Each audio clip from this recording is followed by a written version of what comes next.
Because hear me carefully, hear me carefully. AI advancement is going to continue. And as it continues, it's going to perfect more and more and more.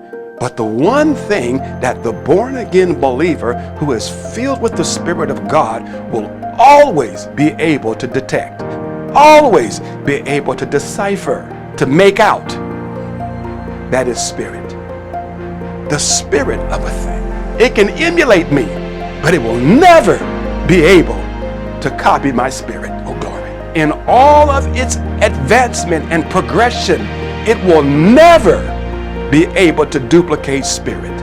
And when a spirit is false, when a spirit is artificial, a spirit-filled believer will be able to detect it. What is to come is important. It does not look like and will not look like what we are familiar with.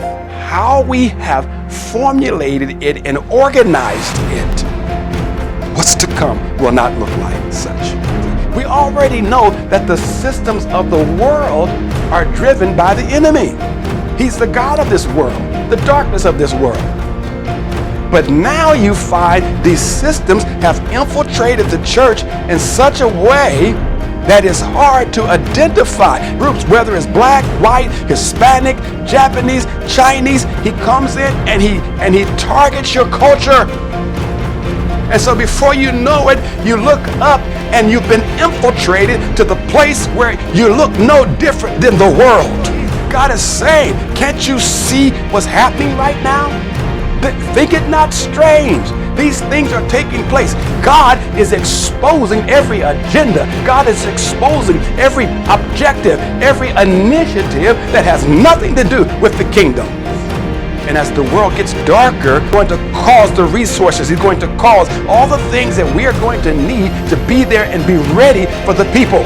Such a move of God that will not look like the organized religious systems as we know it, but you are not. It's going to be undeniable when you see people that nobody never knew about. Names that had never been out there. And all of a sudden, the least likely people, the least likely areas, an outpouring of God's presence that's undeniable. The love is undeniable. The charity is undeniable. The deliverance is undeniable.